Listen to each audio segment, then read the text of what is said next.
August of 1902, the chairman of Cunard came to the British government asking for support for building two ships. Since the British Navy were in desperate need of ships in the case of the war, they agreed to help, and in June of 1903, Cunard was given £2.6 million, or $3.6 million, to fund the construction and design. In return, the two ships would have to be built to Admiralty specifications so they could be used as auxiliary cruisers in wartime. One of these specifications was that they would have to be able to reach a top speed of 24.5 knots, which would be a challenge for reciprocating engines. Because of this, the experimental turbine engine was chosen, which had only ever been used on smaller scale ships before. Finally, on August 17, 1904, after many design alterations, the keel of what would become Lusitania was laid down.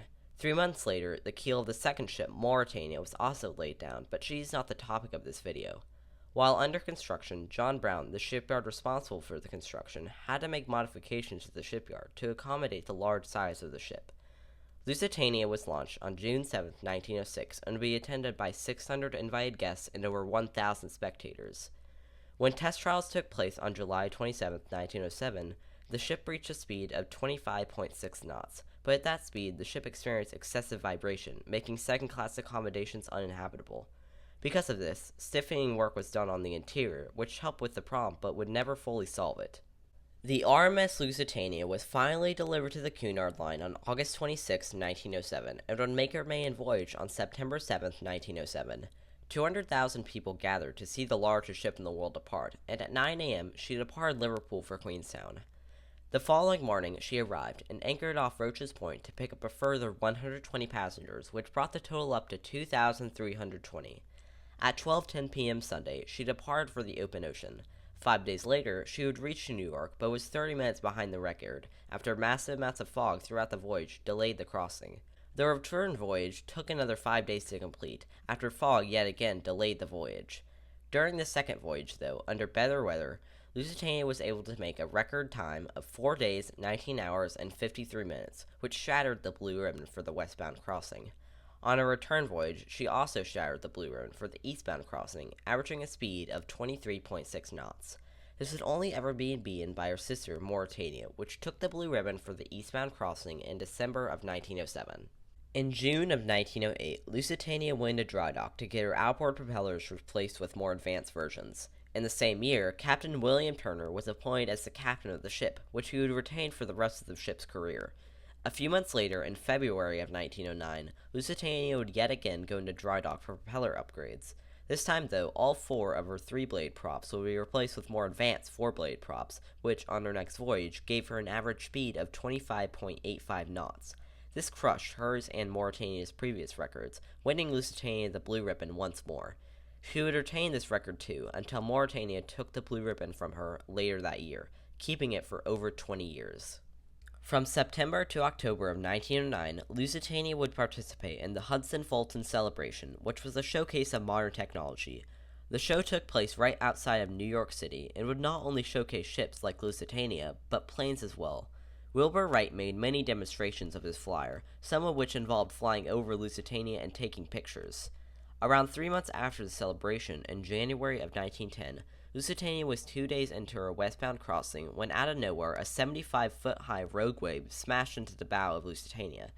This caused massive amounts of damage to the ship, with the forecastle deck heavily damaged, the bridge windows broken, the bridge itself shifted back a few inches, and a permanent depression of the boat deck by a few inches. Luckily, no one was injured, and Lusitania arrived in New York 2 days later. For the next few years, Lusitania would continue with her regular passenger service until July 28, 1914, when World War I was declared. While Lusitania and Mauretania were designed to be auxiliary cruisers in the case of a war, the British Admiralty would shortly abandon the idea since they were not only unarmored, but unmaneuverable and clunky to use. While Mauretania had already been rushed down to serve as an auxiliary cruiser, Lusitania continued her transatlantic service, albeit with only one transatlantic voyage every month. To take the proper precautions, though, Lusitania's superstructure would be painted out in a gunship gray color scheme on her first eastbound crossing, with the funnels being painted that way during the voyage. On arrival to Liverpool, the paint scheme would yet again be changed to that of a white superstructure, black funnels and hull, and a gold stripe running through the ship.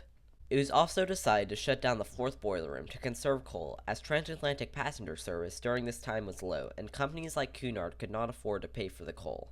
This would reduce her speed from 25 knots to an average of 21 knots, which, while slow for a ship like Lusitania, was the normal average for most ships like the RMS Olympic, for example. By late November of 1914, ocean liners had found a new purpose in war as troop and hospital ships. Lusitania continued on as a passenger liner, though, even though bookings for the ship was less than usual and the ship was only sailing once a month. In April of 1915, the British Admiralty would update their required paint scheme to that of a gunship gray superstructure, black funnels, and a black hull. This paint scheme would be added to Lusitania later that month. As the threat of German U-boats continued to grow, the British Admiralty had to take precautions. On May 1st, 1915, after a short drizzle, Lusitania departed for her eastbound crossing. Shortly into the voyage, Captain Turner was given specific instructions on how to avoid U-boats. On the other end, Admiral Henry Oliver ordered HMS Lewis and HMS Laverock to escort Lusitania, and took further precaution by sending HMS Lyons to patrol the Liverpool Bay. The destroyers sent to escort Lusitania during the voyage, though, didn't have the codes to communicate with the ship, and upon asking the Admiralty for the codes, were denied access. This left the ship vulnerable, as no escort made her an easy target for any passing U-boats. While there was a notice in the paper for this particular voyage, it didn't seem to deter people, as on this voyage, 1,962 passenger and crew would board the ship.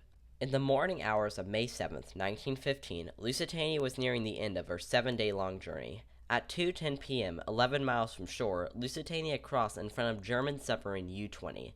Less than a few minutes later, the commanding officer ordered one torpedo to be fired at the ship, which hit around after the bridge at 2:12 p.m. Moments later, a secondary explosion took place, most likely originating from the first boiler room. Lusitania quickly developed a hard starboard list. The crew tried to launch the lifeboats, but the conditions of the sinking made it almost impossible to launch them. Only 6 would successfully be launched out of the 48 available, with most of the others overturning and breaking apart. For the entire sinking, Captain Turner remained on the bridge, until rushing water washed him off. After only 18 minutes, Lusitania's starboard list and forward trim leveled out, as she made her final plunge. At around 2:30 p.m., Lusitania's masts and funnels were the only things above water, which went under moments later. Passengers would wait hours in the freezing cold water before rescue ships would save them. When they finally reached the shore at Queenstown, survivor numbers were able to be counted. Out of the 1,962 passengers and crew on board, 1,198 lost their lives. By the next morning, news of Lusitania's sinking had spread around the world. Many people in the United States were outraged by the sinking, since 128 Americans had died. Germany justified the sinking, though, saying that Lusitania was carrying ammunition on board and was labeled as an auxiliary cruiser. In fact, it was later discovered that the ship was carrying around 4.2 million rounds of rifle cartridges, 1,250 empty shell casings, and 18 non-explosive fuses. Ever since Lusitania's wreck was discovered on October 6, 1935, salvagers have been removing anything of value from the wreck. In 1982, 3 of the 4 propellers were removed, 2 which being displayed as museum props, and the other being melted down into souvenir golf clubs. As of now, the wreck, once one of the most beloved ships in history, has almost completely collapsed. Hidden in the mangled wreckage, though, lies a ship which is not only the most revolutionary of its time, but a ship that has had a major impact on history itself.